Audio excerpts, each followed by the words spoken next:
രാക്ഷസ പ്രണയം 14. ധ്യാനിന്റെ ചോദ്യങ്ങൾക്ക് ഒരു മറുപടിയും പറയാതെ അവൾ വേഗം തന്നെ മുത്തശ്ശിയുടെ മുറിയിലേക്ക് ഓടിപ്പോയി. എന്താണ് എല്ലാവരും എന്നോട് ഇങ്ങനെ? എനിക്ക് ആരെയും കല്യാണം കഴിക്കണ്ട. എനിക്ക് എന്റെ ഗ്രാമത്തിലേക്ക് പോയാൽ മതി. എന്റെ മുത്തശ്ശിക്കൊപ്പം ജീവിച്ചാൽ മതി. അവൾ സങ്കടത്തോടെ മനസ്സിലോർത്തു. ഒന്നും മിണ്ടാതെ തിരികെ ഓടിപ്പോകുന്നവളെ തന്നെ നോക്കി നിന്നു ധ്യാൻ. അവൻ മനസ്സിൽ പല കണക്കുകൂട്ടലുകളും നടത്തുകയായിരുന്നു. വിജയ് തിരികെ എത്തും മുൻപ് തന്നെ വീട്ടുകാരെ കാര്യം പറഞ്ഞ് മനസ്സിലാക്കി അവളെ വിവാഹം കഴിക്കണം. അല്ലെങ്കിൽ പിന്നെ ഒരിക്കലും അവളെ സ്വന്തമാക്കാൻ കഴിയില്ല, അവൻ ഉറപ്പിച്ചു. ഇതേ സമയം ഇങ്ങ് സിംഗപ്പൂരിൽ വിജയുടെ മനസ്സിൽ ഒരുപാട് തോന്നലുകൾ വന്നു തുടങ്ങി. ശിവൻ തന്നെയാണ് ആതിരയെ രക്ഷിച്ചത് എന്ന കാര്യത്തിൽ അവൻ ഏതാണ്ട് ഉറപ്പായി. ശിവന്റെ ടെലിഫോൺ കോളിന്റെ ഹിസ്റ്ററി കൂടി അറിഞ്ഞാൽ എങ്ങോട്ടേക്കാണ് അവളെ രക്ഷപ്പെടുത്തിയത് എന്നുകൂടി അറിയാൻ പറ്റും. അന്ന് വൈകിട്ട് തന്നെ അവന്റെ മെയിലിലേക്ക് ശിവന്റെ കോൾ ഹിസ്റ്ററി വന്നു.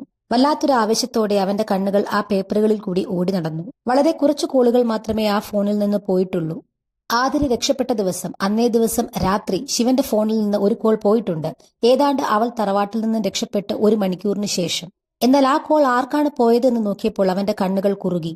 കോൾ ലിസ്റ്റിലെ റിസീവർ ആയിട്ടുള്ള ആളുടെ പേര് ശ്രീദേവി എന്നാണ്. ആ ഫോൺ നമ്പർ അവന് പരിചിതവും ആണ്. പതിയെ അവൻ കണ്ണുകൾ അടച്ച് ചാരിക്കിടന്നു. അവൻ ഓർത്തെടുത്തു, അന്നേ ദിവസം അവനെ അമ്മ വിളിച്ചത്. തങ്ങളിപ്പോൾ ഗുരുവായൂരുണ്ട് എന്നും കണ്ണനെ തൊഴാൻ വന്നതാണ് എന്നുമാണ് പറഞ്ഞത്. ശിവൻ ആതിരയെ രക്ഷിച്ചെത്തിച്ചിരിക്കുന്നത് ഗുരുവായൂരുള്ള അമ്മയുടെ അടുത്തേക്കായിരിക്കും. കാരണം ശിവന്റെ അടുത്ത കോൾ ചെയ്തിരിക്കുന്നത് സലീം എന്ന ഒരാളുടെ പേരിലാണ്. അയാളുടെ ലൊക്കേഷൻ ആണെങ്കിൽ അപ്പോൾ ഗുരുവായൂരാണ്. അപ്പോൾ അമ്മയാണ് അവളെ സഹായിക്കുന്നത്. ഒന്നുകിൽ ഗുരുവായൂരിൽ തന്നെ അവിടെയുള്ള ആരെയെങ്കിലും അവളെ ഏൽപ്പിച്ചിട്ടുണ്ടാകും. അതുമല്ലെങ്കിൽ അവളെയും കൂട്ടി ബോംബെയിലേക്ക് വന്നിട്ടുണ്ടാകും. ബോംബെയിൽ പക്ഷേ എവിടെ? പെട്ടെന്നവൻ ഗായത്രിയെ ഓർത്തു.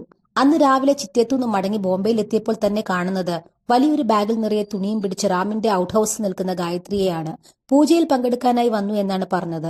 പക്ഷെ പൂജയിൽ പങ്കെടുക്കാൻ ഡ്രസ്സും കൊണ്ടുവരേണ്ട കാര്യമില്ല. അങ്ങനെയെങ്കിൽ അമ്മ ആതിരയെ ഒളിപ്പിച്ചിരിക്കുന്നത് അവിടെ ഔട്ട് ഹൌസിലായിരിക്കുമോ? അമ്മയുടെയും ഗായത്രിയുടെയും റാമിന്റെയും മുഖത്തെ ഭാവമാറ്റം, എത്രയും പെട്ടെന്ന് തന്നെയും കൊണ്ട് ഔട്ട് ഹൌസിൽ നിന്ന് മടങ്ങാനുള്ള തിടുക്കം, അന്നത്തെ ഓരോ സംഭവങ്ങളും അവൻ ഓർത്തെടുത്തു. അതെ, ഒന്നുകിൽ അവൾ ഔട്ട് ഹൌസിലുണ്ട്, അല്ലെങ്കിൽ ഒരുപക്ഷെ ബംഗ്ലാവിൽ.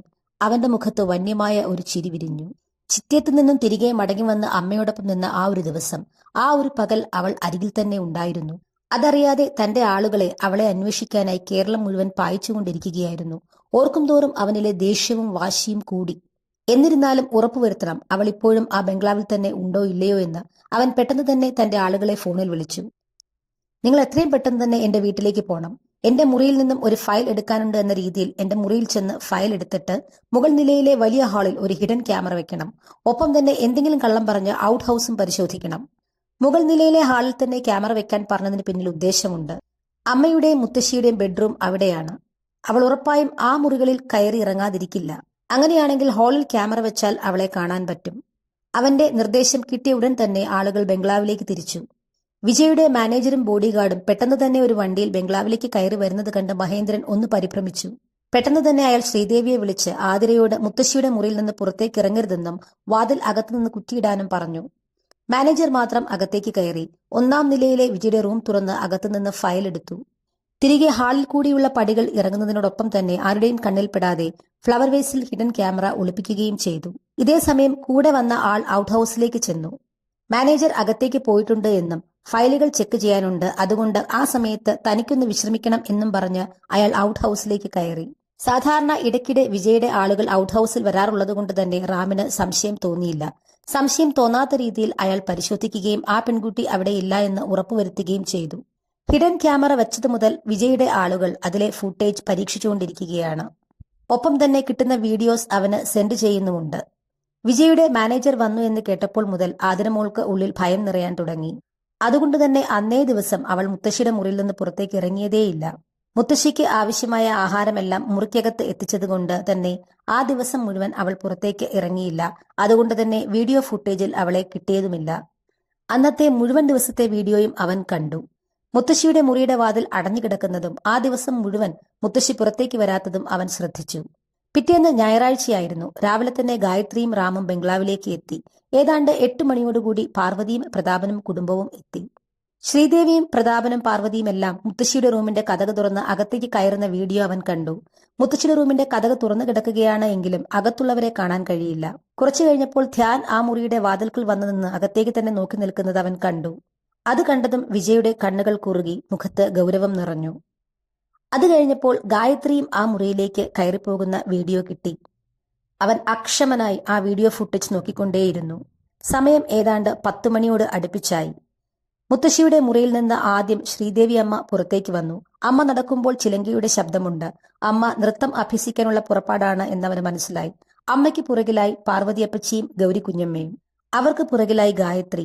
ഏറ്റവും ഒടുവിൽ പുറത്തേക്ക് വന്നത് മുത്തശ്ശിയാണ്. അവന്റെ കണ്ണുകൾ ആ വീഡിയോയിൽ തന്നെ നോക്കിക്കൊണ്ടിരുന്നു. പതിയെ, വളരെ പതിയെ മുത്തശ്ശിക്ക് പുറകെ അവൾ. ബ്രൗൺ നിറത്തിലുള്ള പട്ടുപാവാടയും ഉടുപ്പുമിട്ട്, അരയൊപ്പമുള്ള മുടി കുളിപ്പിന്നൽ പിന്നി അഴിച്ചിട്ട്, നെറ്റിയിൽ കുങ്കുമത്തിന്റെ പൊട്ടും തൊട്ട് അവൾ. അവൻ കസേരയിൽ നിന്ന് എഴുന്നേറ്റു.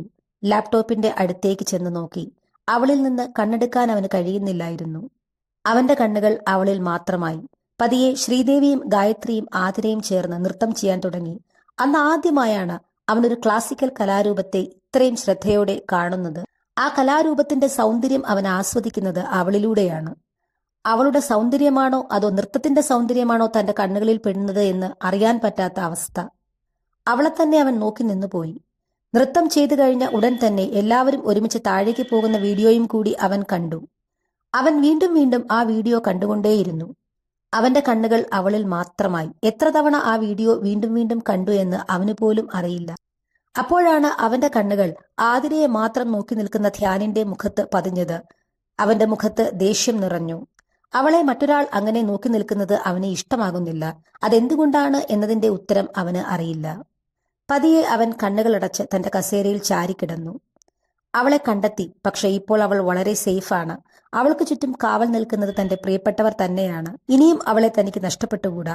അതുകൊണ്ട് ഇനിയുള്ള നീക്കങ്ങളെല്ലാം വളരെയേറെ ആലോചിച്ചതിന് ശേഷം മാത്രമായിരിക്കണം. അവൻ ആദ്യം തന്നെ തന്റെ മാനേജരെ വിളിച്ചു. നിങ്ങളുടെ നിരീക്ഷണത്തിൽ ആയിരിക്കണം ഇന്നു മുതൽ എന്റെ വീട്.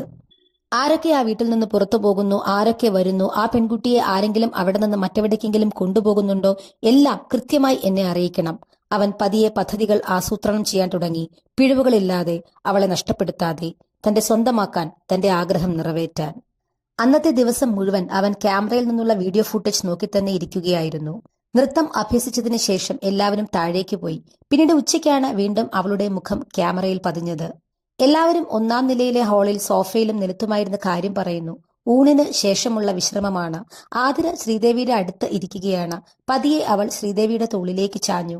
അതു കണ്ട് ശ്രീദേവി അവളെ മടിയിലേക്ക് പിടിച്ചു കിടത്തി. പെട്ടെന്ന് തന്നെ അവൾ ഉറങ്ങുകയും ചെയ്തു. നിഷ്കളങ്കമായി ഉറങ്ങുന്ന അവളുടെ മുഖത്ത് മാത്രമായിരുന്നു അവന്റെ കണ്ണുകൾ.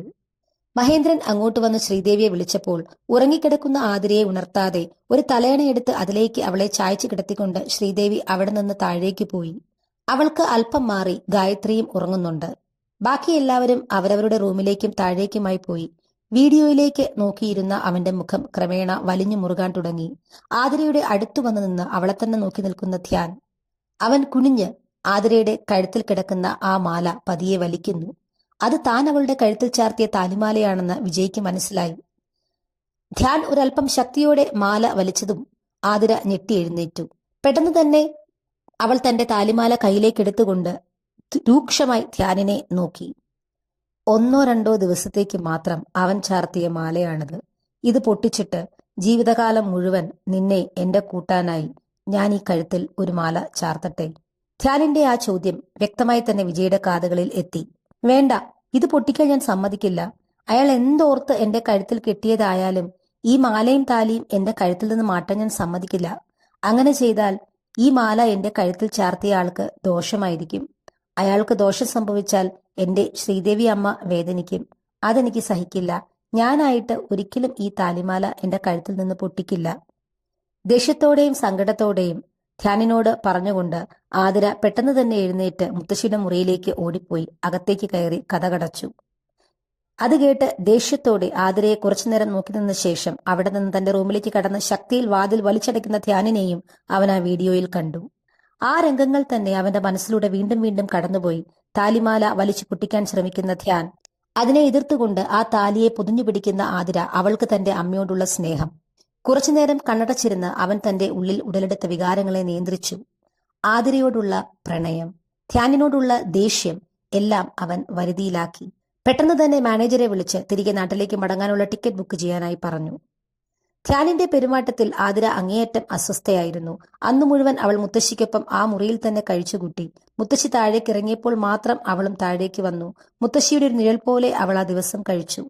രാത്രി മുത്തശ്ശിക്കൊപ്പം ഉറങ്ങാൻ കിടന്നപ്പോൾ അവൾ വീണ്ടും വീണ്ടും പരിശോധിച്ചു വാതിൽ കുറ്റിയിട്ടിട്ടുണ്ടോ ഇല്ലയോ എന്ന്. പാർവതിയും പ്രതാപനും തിരികെ മടങ്ങിയിട്ടില്ല. തിങ്കളാഴ്ച രാവിലെ പ്രാതൽ കഴിഞ്ഞിട്ടേ എല്ലാവരും മടങ്ങാറുള്ളൂ. രാവിലെ 8 മണിയോടെ എല്ലാവരും പ്രാതൽ കഴിക്കാനായി താഴെയുള്ള ഡൈനിങ് റൂമിൽ ഒത്തുചേർന്നു. അന്നും ആതിര പതിവ് പോലെ രാവിലെ എഴുന്നേറ്റ് കുളിച്ചൊരുങ്ങി. ഏതാണ്ട് 7:30 കൂടി തന്നെ മുത്തശ്ശിയുടെ കുളിയും കഴിഞ്ഞ് രണ്ടുപേരും ഒരുമിച്ച് ആ മുറിയിൽ ഇരിക്കുകയാണ്. മുത്തശ്ശിയെ കൂട്ടാതെ താഴേക്ക് പോകാൻ ആതിരയ്ക്ക് മനസ്സ് വന്നില്ല. എന്തോ ഒരു ഭയം അവളെ പൊതിഞ്ഞിരുന്നു. ഡൈനിങ് ടേബിളിൽ ആഹാരങ്ങൾ നിരന്നു.